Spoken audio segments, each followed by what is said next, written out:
हमारी लोकतंत्र की मर्यादाओं का अपमान ही नहीं बल्कि उनका कत्ल किया जा रहा है। मत कराइए इलेक्शन। तो फिर इन लोगों को सुप्रीम कोर्ट में जाना चाहिए। हमें सुप्रीम कोर्ट से बराबर इंसाफ की उम्मीद है और यही आखिरी चारा होगा अपने को। हमारी लोकतंत्र की मर्यादाओं का अपमान ही नहीं बल्कि उनका कत्ल किया जा रहा है। लोकतंत्र वोट से होता है और वोट अगर आप नहीं दिलवाएंगे लोगों से और वोट अगर आप काट देंगे इस तरह से तो फिर इलेक्शन का फायदा ही क्या है। मत कराइए इलेक्शन। राहुल जी ने जो कुछ भी कहा है और मेरे संज्ञान में आया, उन लोगों कांग्रेस ने अपना अलग से ये सर्वे भी किया है और इन्वेस्टिगेशन किया है। उनको इन्वेस्टिगेशन को अगर हमारा ये इलेक्शन कमीशन नहीं मानता है तो फिर इन लोगों को सुप्रीम कोर्ट में जाना चाहिए। हमें सुप्रीम कोर्ट से बराबर इंसाफ की उम्मीद है और यही आखिरी चारा होगा अपने देश की डेमोक्रेसी को बचाने का।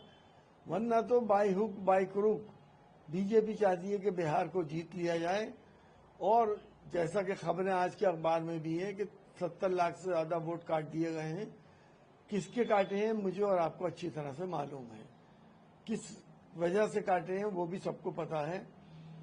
लेकिन अगर वो वजहें ही गलत निकल जाएं तो क्या चुनाव आयोग के ऊपर क्रिमिनल केस चलना चाहिए और सुप्रीम कोर्ट को इस बात का संज्ञान लेकर एक केस चलाया जाए और साबित होने पर चुनाव आयुक्तों को जेल के पीछे भेजना चाहिए।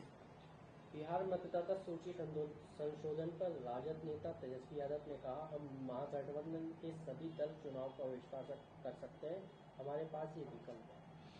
यकीनी तौर पर मैं तो बहुत दिन से इस बात को कह रहा हूं कि इस इलेक्शन से फायदा क्या है। हमें आज ही रिजल्ट मालूम है कि अगर इस तरह से इलेक्शन होगा जहां पे वोट ही नहीं मिलेगा लोगों को अपना, जहां पुलिस तंत्र वोट डालने नहीं देगा अब विरोधियों को, जहां सख्ती इस कदर होगी कि महिलाएं निकल नहीं पाएंगी, जो अपोजिशन के वोट वाले जगह हैं, जिस तरह से पहले हमने रामपुर में भी देखा और जगहों पे भी देखा, तो फिर ये इलेक्शन हो क्यों रहा है।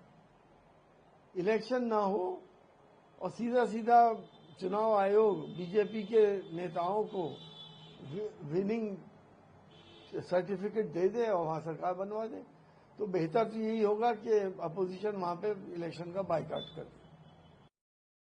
धोखाधड़ी तो अब पकड़ी जा रही है चुनाव आयोग की, जो ये लोग करा रहे हैं। इसीलिए तो पहले जिस तरह से चुनाव आयुक्त का, मुख्य चुनाव आयुक्त का अपॉइंटमेंट होता था, उसके अंदर prime minister, leader of opposition और चीफ जस्टिस हुआ करते थे। लेकिन इस सरकार ने चीफ जस्टिस को हटा दिया। अब प्राइम मिनिस्टर और एक होम मिनिस्टर और एलओपी होंगे।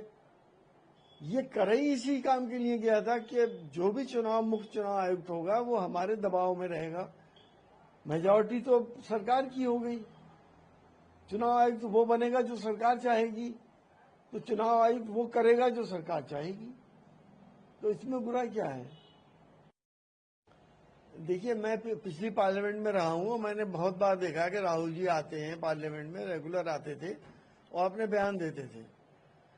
कुछ लोग ऐसे होते हैं जो आसमान की तरफ थूकते हैं तो थूक उन्हीं पे गिरता है। ये साहब भी उसी में गए, अपने को लाइमलाइट में लाने के लिए इस तरह की बातें करते हैं। इसमें और कोई मकसद नहीं है।